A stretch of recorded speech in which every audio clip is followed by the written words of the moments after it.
Wow. What a privilege to be with you. You know, I spent much of last month in Washington, D.C., so it is great to be back in America.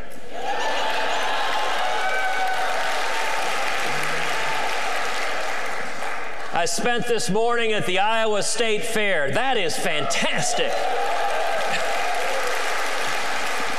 I got to try something I've never had before, a pork chop on a stick.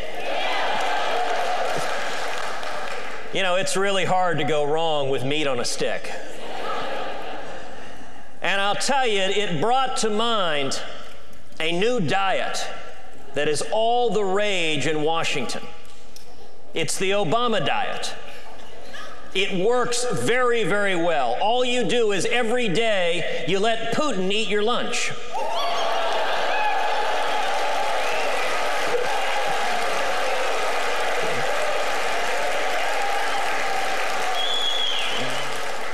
It is such a blessing to be back with so many conservative leaders and activists, men and women of faith throughout the state of Iowa, men and women standing up for your state and for our great country.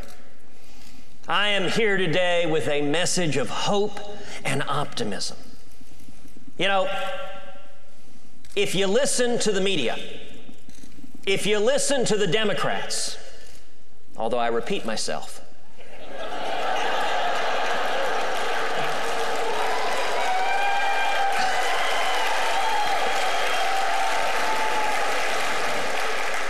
they will tell you conservatives cannot win.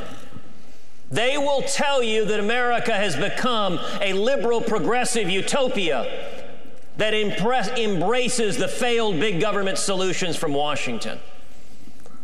Let me tell you this, they don't know the people of the United States of America.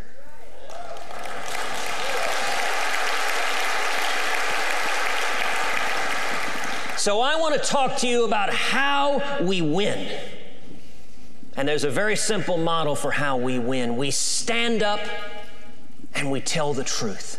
We shine the light of truth and we empower the American people. So I'm going to talk to you today about 7 victories. 7 major victories for conservatives that the men and women in this room have won in the last 2 years. Let's start with number 1. Last spring, the battle over guns. We all remember right after the tragic shooting in Newtown, Connecticut, when President Obama came out, and he didn't come out and say, let's go after violent criminals, which he should have done. Instead, he tried to use it as an excuse to go after the Second Amendment rights of law-abiding citizens. And everyone in Washington said, it is hopeless. This can't be stopped. All of the political momentum is with the president to exploit this tragedy, to take away our liberties. Well, I'll tell you, I was proud to stand with my friends Mike Lee and Rand Paul in saying we will filibuster any legislation that undermines the Second Amendment right to keep and bear arms.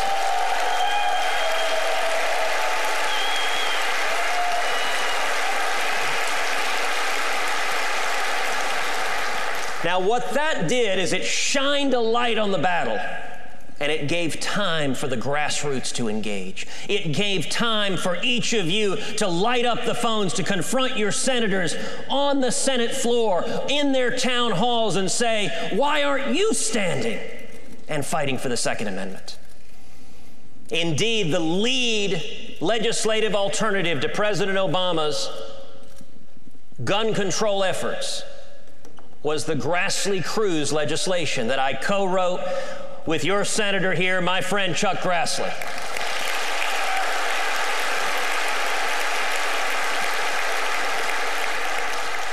And I will confess, my philosophy is very simple. In Texas, we define gun control as hitting what you're aiming at.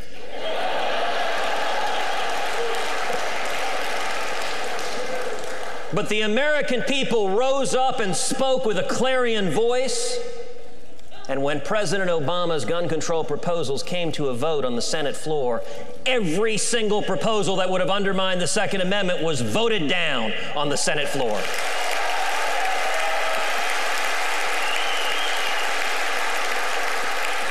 That was y'all's victory. That was won by the conservative grassroots across this country.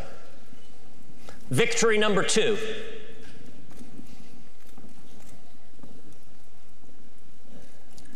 Victory number 2 occurred in the Supreme Court just a few weeks ago. Victory number 2 was the Hobby Lobby victory.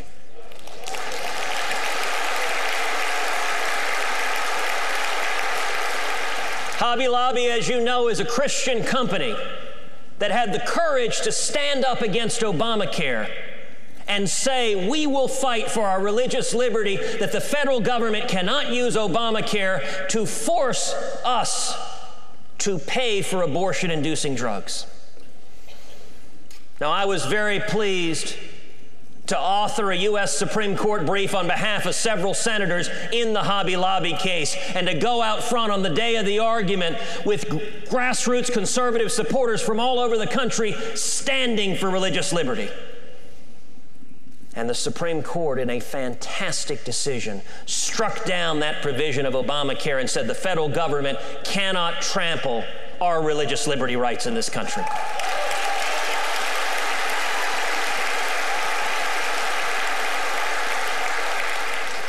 Now, I'm sorry to say, the Democrats responded to that in the Senate with some of the most extreme legislation we've ever seen.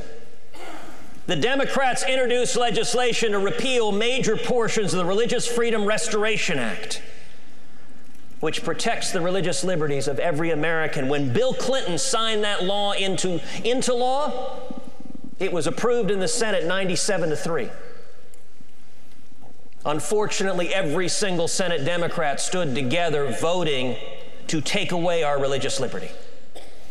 If you want to understand what the Hobby Lobby fight was about, if you want to understand what the vote of the Senate Democrats to take away our religious liberty was about, you need look no further than the Little Sisters of the Poor.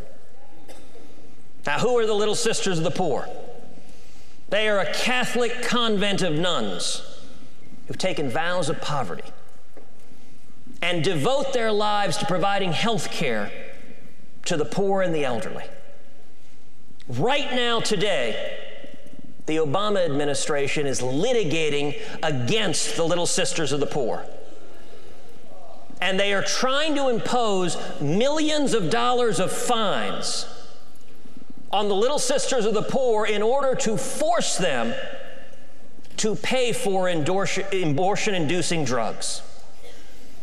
Now, let me give you a very simple rule of thumb. If you're litigating against nuns, you've probably done something wrong. And it is stunning that every Senate Democrat voted to impose faith fines on the Christian owners of Hobby Lobby, on the Little Sisters of the Poor, on any American who wants to stand up and follow the dictates of our faith and conscience. There was a time when religious liberty brought us together in a bipartisan manner. We need to get back to that time.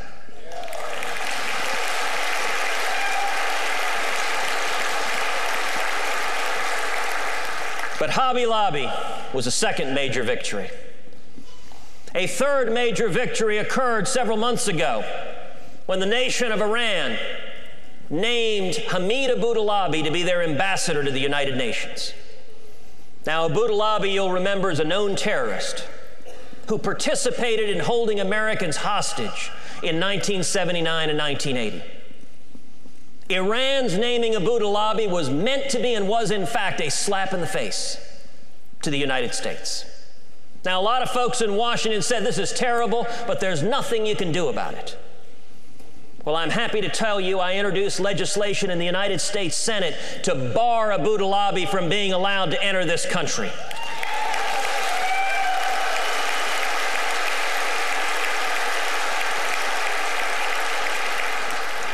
That legislation received support on the Senate floor from senators as varied as Lindsey Graham and Chuck Schumer. In fact, I came up to Chuck afterwards. I said, Chuck, you better be careful. Lightning's going to strike you. And I'm happy to tell you that legislation passed the United States Senate 100-0.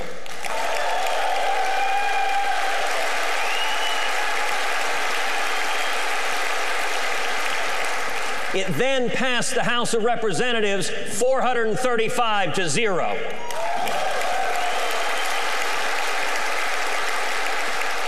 And then, wonder of wonders, President Obama signed it into law. Actually, 2 weeks later at the White House Correspondents' Dinner, President Obama joked about it. He said, you know, a couple of weeks ago, Ted Cruz introduced legislation that I signed into law.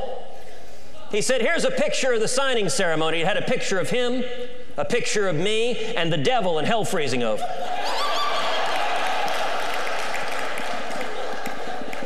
But that was another major victory where we changed our law to prohibit known terrorists from living in Manhattan with diplomatic immunity. Let me give you a fourth example, a wonderful, wonderful example. The example of Miriam Ibrahim. So many men and women in this room know the plight of Miriam Ibrahim. So many of us have been lifting her up in our prayers. Miriam is a young mom, a young wife who has 2 little children. Martin is 20 months old, and little baby Maya is a newborn. She was born in a Sudanese prison. She was born with her mother with her legs in leg irons. Now, what was Miriam's crime under Sudanese law? Her crime was being a Christian.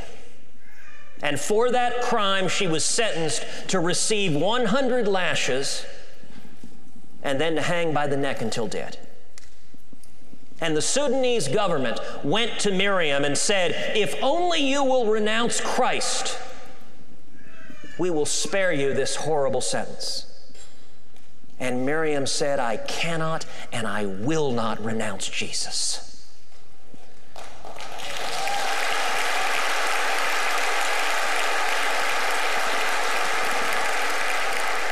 How many of us have ever had our faith tested like that?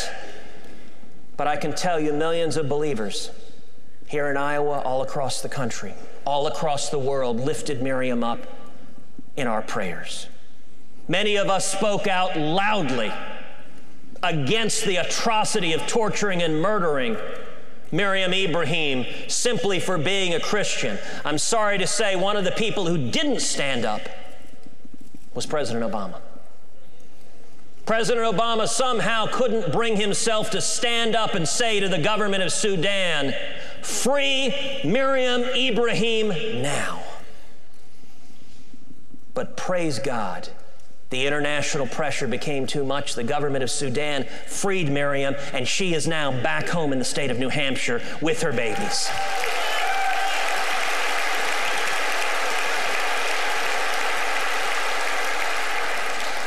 That's example number 3, victory number 3. Victory number 4. 5. I could say oops, but that would make news. Victory number 5. All of us, our hearts are breaking at what's happening in Israel. As rockets rain down on the nation of Israel, as we've discovered a network of terror tunnels coming in, dug by Hamas terrorists and coming up in kindergartens for terrorists to kidnap and murder young children. Well, in the midst of this, we all remember just a few weeks ago where the FAA issued an unprecedented ban on airlines flying into the nation of Israel. Entire history of the FAA, they have never banned flights into Israel. And our office put out a lengthy statement raising some important questions. We asked, did President Obama just launch an economic boycott on the nation of Israel? We pointed out that the FAA doesn't ban flights into Pakistan, into Yemen, into Afghanistan. Indeed, the FAA doesn't even ban flights into much of Ukraine despite the fact that a commercial airliner was just shot down at 30,000 feet with a Russian Buk missile. So we ask the question, why is Israel targeted for differential treatment, for economic punishment, and why was this announced at the exact same time that John Kerry arrives in the Middle East with $57 million to give to Gaza that will end up in the hands of Hamas? And at the same time that the Obama administration is pressuring the government of Israel to stop working to dismantle the terror tunnels and the rockets that are raining death on the citizens of Israel.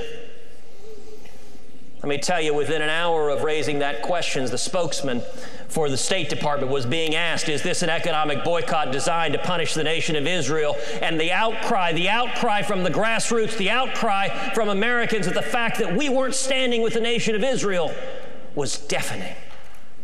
And within 36 hours, the FAA lifted the ban and restored flights into the nation of Israel.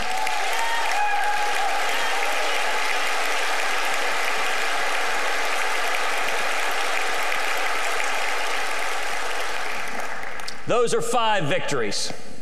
5 victories that are completed. The final 2 victories are victories that are not yet complete. But as we say in Texas, they're fixin' to be completed. Victory number 6 is on immigration. My home state of Texas, we are seeing a humanitarian crisis play out on the border. Just a few weeks ago, I was down on the border meeting with the Border Patrol. We have seen the number of unaccompanied children skyrocket. The president is right that it's a humanitarian crisis, but it is a crisis of his own making. It is the direct consequence of President Obama's lawlessness. Here are the basic numbers. 3 years ago, in 2011, there were roughly 6,000 unaccompanied children apprehended trying to cross into this country. Then in 2012, the president unilaterally granted amnesty to some 800,000 people who entered illegally as kids. Now, the direct and foreseeable consequence, the predicted consequence, if you grant amnesty to people who enter as kids, it creates an enormous incentive for millions more or thousands more or tens of thousands more kids to come into this country. And we've seen the number skyrocket. 3 years ago, it was 6,000. This year, it is expected to be 90,000 children crossing illegally into this country. Next year, it's predicted to be 145,000. And listen, these are little boys and little girls that are being trafficked in, not by well-meaning social workers with beards and Birkenstocks, but by hardened, violent, transnational drug cartels and coyotes who are physically assaulting, who are sexually assaulting these little boys and girls. It is not humane to continue this system of lawlessness that results predictably in tens of thousands of children being victimized. So I introduced legislation in the U.S. Senate to end President Obama's amnesty prospectively, to end the promise of amnesty to solve the problem.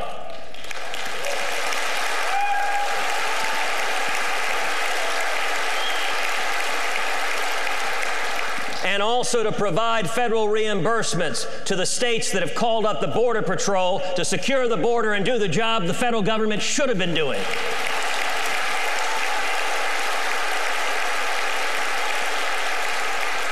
Including, I'm proud to say, my home state governor, Rick Perry.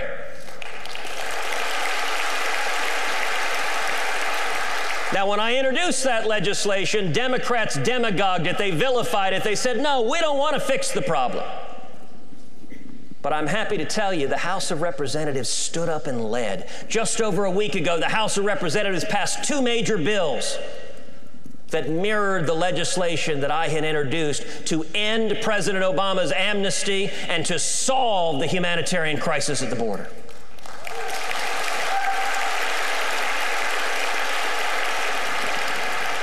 What did Harry Reid do? He refused to allow a vote on any meaningful reform, and he sent the Senate home for August without doing anything to fix the problem. Republicans in the House are leading, and Senate Democrats are obstructing and doing nothing. Now, we haven't solved this problem yet as long as Harry Reid is majority leader, but let me tell you something right now. Come January 2015, Harry Reid's not going to be majority leader any longer.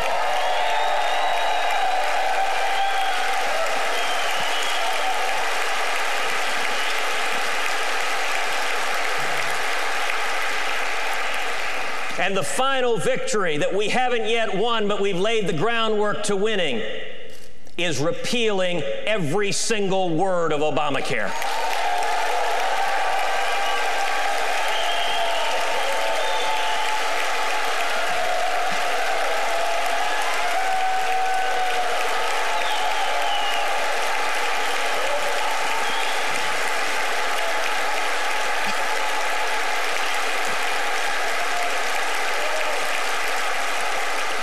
The fight we had last summer and fall, where millions of Americans stood up and said, stop this train wreck, this disaster that is Obamacare, that's killing millions of jobs, that's forcing millions into part-time work, that's taken away the health care of millions of Americans. That fight elevated the stakes of the debate, and as a direct consequence, suddenly Republicans, instead of being competitive in 5 or 6 or Senate seats, are competitive in 10, 12, 14 Senate seats all over the country.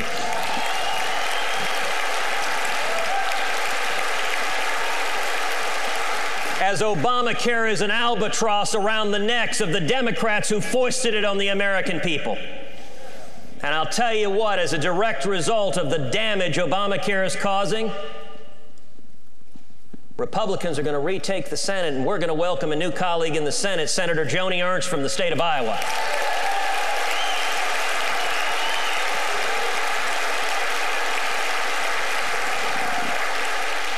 And we're going to introduce some Senate Democrats to the private sector where they won't be exempt from Obamacare anymore.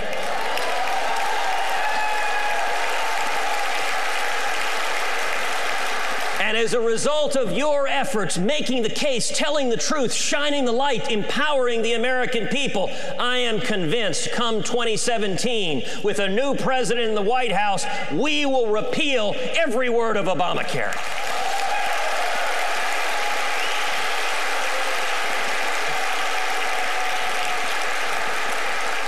Let me say finally, the lesson from these 7 victories is there is a path to winning. It is not being mamby-pamby. It is not standing for nothing and giving in to the ways of Washington. It is, as Reagan said, painting in bold colors and not pale pastels.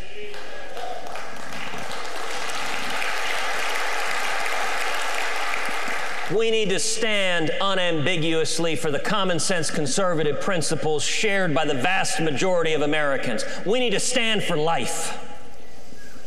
We need to stand for marriage. We need to abolish the IRS. We need to repeal Obamacare. We need to repeal Common Core. And we need to bring back jobs, growth, opportunity, and defend the Constitution.